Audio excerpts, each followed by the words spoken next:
চাঁদপুরের জঙ্গল ছিল এক নীল নদী দিয়ে ঘেরা মনোরম পরিবেশ। সেখানে সকল পশু পাখিরা খুব আনন্দের সাথে মিলেমিশে বসবাস করত। হরিণ ভাই, তুমি এইখানে গাছের পাতা খাচ্ছ? ওইদিকে দেখলাম মাঠের মাঝে খুব সুন্দর কচি কচি ঘাস ও ঘাসের দানা হয়ে রয়েছে। তোমরা সেখানেও যেতে পারো। ও তাই নাকি ময়ূর? তাহলে চলো সকল বন্ধুরা, আমরা ওই মাঠের দিকে যাই আর সেখানে গিয়েই কচি কচি ঘাস খাই। এই কথা শুনে হরিণের সাথে ছাগল, গরু, মহিষ, খরগোশ, ম্যাকাও, টিয়া সকল বন্ধুরা মিলে সেই মাঠের দিকে চলে যায় এবং সেখানে পৌঁছে কচি কচি ঘাস ও ঘাসের দানা খেতে থাকে। কি অপূর্ব সুস্বাদু এই ঘাসের দানা, তাই না? হ্যাঁ, একদম ঠিক কথা বলেছো বন্ধু টিয়া। সকল পশু পাখিরা মিলে যখন মাঠে ঘুরে ঘুরে খেতে ব্যস্ত, তখন হঠাৎ কোথা থেকে সেখানে এক শাকচুন্নি এসে উপস্থিত হয়। আরে এ কি দেখছি আমি? এখানে মাঠের মাঝে একসাথে কত পশু পাখি! এই জঙ্গলে দেখছি আমার খাবারের অভাব হবে না।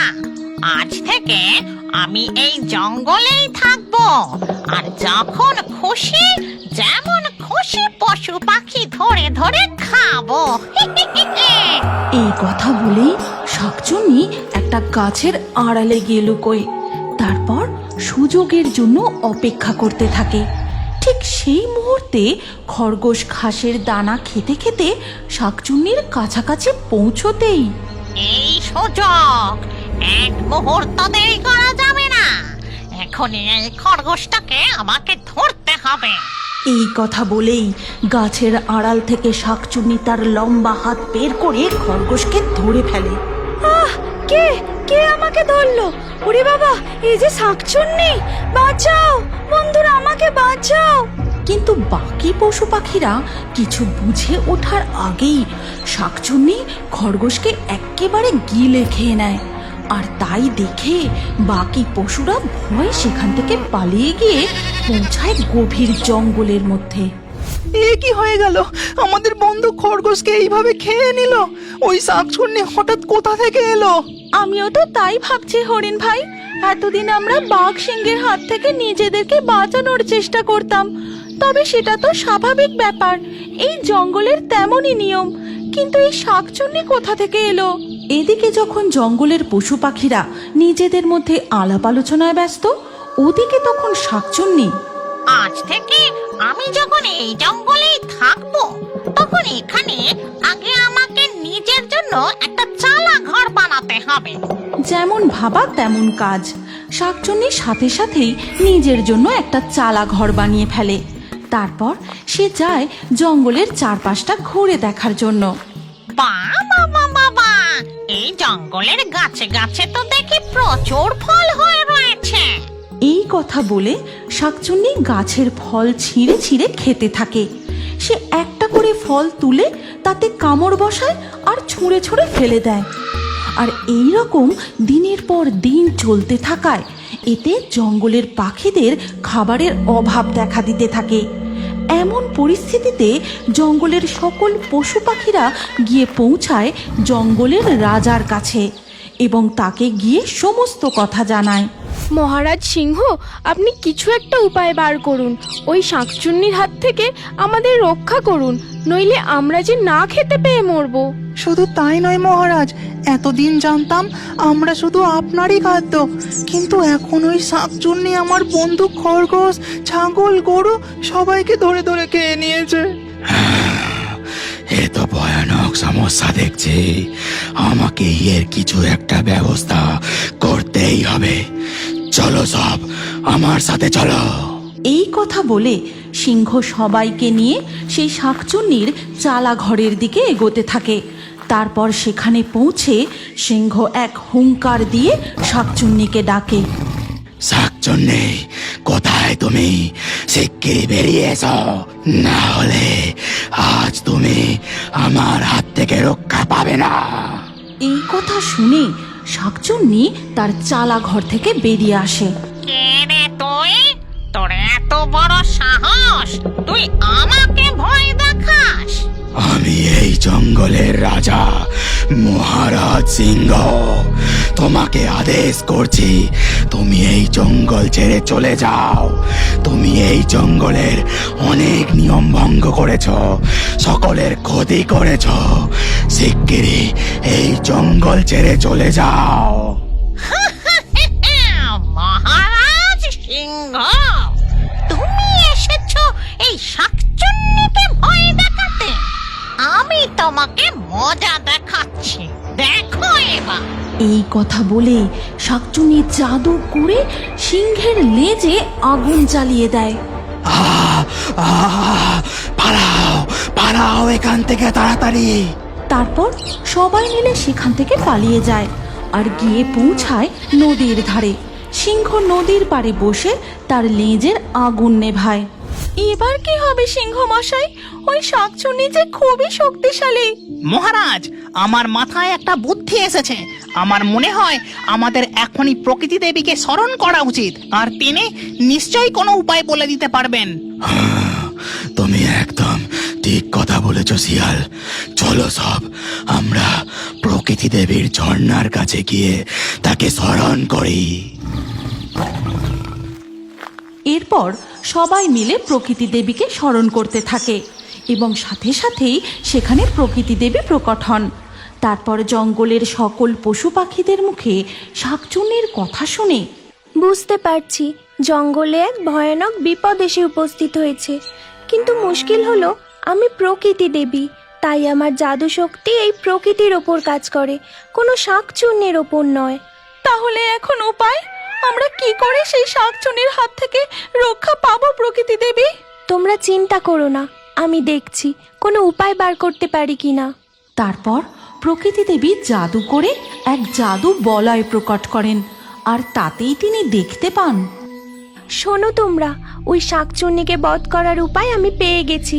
তবে তার জন্য তোমাদের মৎস্যকন্যার কাছে যেতে হবে এবং তাকে বলতে হবে সমুদ্রের তলদেশে এক কৌটোর মধ্যে শাকচুন্নির প্রাণ ভোমরা লুকোনো আছে, আর সেটাকে আগে খুঁজে বার করতে হবে। এই কথা শুনে সকল পশু পাখিরা মিলে নদীর ধারে চলে যায়। তারপর নদীর পাড়ে পৌঁছে মৎস্যকন্যা মণিমালা, মৎস্যকন্যা মণিমালা, তুমি কি আমার কথা শুনতে পাচ্ছ? মৎস্যকন্যা মণিমালা, সাড়া দাও বন্ধু, আমরা যে মহা বিপদের মধ্যে আছি, আমাদের তুমি রক্ষা করো। এর কিছুক্ষণের মধ্যেই মৎস্যকন্যা মণিমালা নদীর জল থেকে মাথা তোলে। কি হয়েছে বন্ধুরা, তোমরা এত উতলা কেন? তোমরা কি কোনো সমস্যায় পড়েছো? হ্যাঁ বন্ধু জলকন্যা মণিমালা, আমাদের জঙ্গলে এক শাকচুন্নি এসে উপস্থিত হয়েছে। সে আমাদের জঙ্গলের সমস্ত নিয়ম ভঙ্গ করে আমাদের ক্ষতি করছে, তুমি আমাদের রক্ষা করো। বেশ, আমাকে বলো আমি তোমাদের কিভাবে সাহায্য করতে পারি। এরপর মহারাজ সিংহ জলকন্যা মণিমালাকে প্রকৃতি দেবীর সমস্ত কথা খুলে বলে। এবার তুমি নিশ্চয়ই বুঝতে পারছো জলকন্যা মণিমালা, তোমাকে ঠিক কি করতে হবে। অবশ্যই মহারাজ সিংহ, আমি খুব দ্রুত সেই শাকচুন্নির প্রাণ ভোমরা কৌটো খুঁজে আনার চেষ্টা করছি। এই কথা বলার সাথে সাথেই মণিমালা জলপরি জলের তলায় ডুব দেয় এবং সমুদ্রের তলদেশে পৌঁছে নানান দিক ঘুরে ঘুরে কৌটো খুঁজতে থাকে। তখন জলদেব তাকে দেখতে পেয়ে বলেন, কি ব্যাপার মণিমালা, তুমি এত অস্থির হয়ে কি খোঁজাখুঁজি করছো? আমার প্রণাম গ্রহণ করবেন জলদেব, ভালোই হয়েছে আপনার সঙ্গে দেখা হয়ে। এরপর মণিমালা জলদেবকে জঙ্গলের সমস্ত বিপদের কথা খুলে জানায় এবং ওই প্রাণভোমরা কৌটোর কথাও। ও, এই ব্যাপার, আমি এখনই সেই কৌটোর সন্ধান তোমাকে জানিয়ে দিচ্ছি। এই কথা বলে জলদেব চোখ বুজে ধ্যানস্থ হন আর কিছুক্ষণ পরেই চোখ খুলে তিনি বলেন, মণিমালা, তুমি একদম সঠিক জায়গায় এসেছো। সামনের ওই শৈবাল গুচ্ছের আড়ালেই কৌটোটি লুকোনো রয়েছে, কিন্তু ওই কৌটোর মধ্যে যে ভোমরাটি রয়েছে সে অত্যন্ত বিষধর এবং ভয়ঙ্কর। কৌটোটি খোলার সাথে সাথেই যদি সে কামড় বসায় তাহলে সাংঘাতিক বিপদ হতে পারে। এরপর মণিমালা সেই শৈবাল গুচ্ছের আড়াল থেকে কৌটোটি খুঁজে পায়। তারপর সেটি নিয়ে সোজা চলে যায় জঙ্গলের সেই নদীর পাড়ে। তারপর সকল পশু পাখিদের কৌটোর মধ্যে থাকা বিষধর ভোমরার কথা জানায়। এ তো ভয়ানক বিপদ হলো দেখছি। এখন এই ভোমরাকে বার করলেই সে তার বিষ ছড়িয়ে গোটা জঙ্গলকে ধ্বংস করে দেবে, তার উপরে আবার এই শাকচুন্নি। মহারাজ, আমার মাথায় একটা বুদ্ধি এসেছে। আজ রাতে যখন শাকচুন্নি ঘুমোবে তখন আমাদের একটি কাজ করতে হবে। আপনারা সকলে আসুন আমার সাথে। তারপর সবাই মিলে শাকচুন্নির সেই চালা ঘরের দিকে এগিয়ে যায়। একটু আড়ালে লুকিয়ে দেখতে থাকে শাকচুন্নি তখন তার চালা ঘরের সামনে আগুন জ্বালিয়ে মাছ পুড়িয়ে খাচ্ছে, এবং খাওয়া হয়ে গেলে আজ খাওয়াটা বেশ ভালোই হলো, পেট মন একেবারে ভরে গেছে। এবার যাই, গিয়ে একটু ঘুমিয়ে নি। এদিকে তখন শিয়াল বলে, মহারাজ সিংহ, এই সুযোগ। টুনি পাখি, তুমি ওই আগুন থেকে একটুখানি আগুন নিয়ে শাকচুন্নির চালা ঘরের উপর ফেলে দাও। এই কথা শুনে সাথে সাথেই টুনি পাখি উড়ে গিয়ে একটু আগুন ঠোঁটে করে তুলে নিয়ে শাকচুন্নির চালা ঘরে ফেলে দেয়। ময়ূর, তুমি শাকচুন্নির প্রাণ ভোমরার কৌটোটা নিয়ে গিয়ে ওই জ্বলন্ত চালা ঘরের উপর ফেলে দাও। এতে কৌটোটাও খুলতে হবে না, আর প্রাণ ভোমরাও পুড়ে ছাই হয়ে যাবে। তখনই ময়ূর কৌটোটি নিয়ে গিয়ে চালা ঘরের আগুনে ফেলে দেয়, আর সাথে সাথেই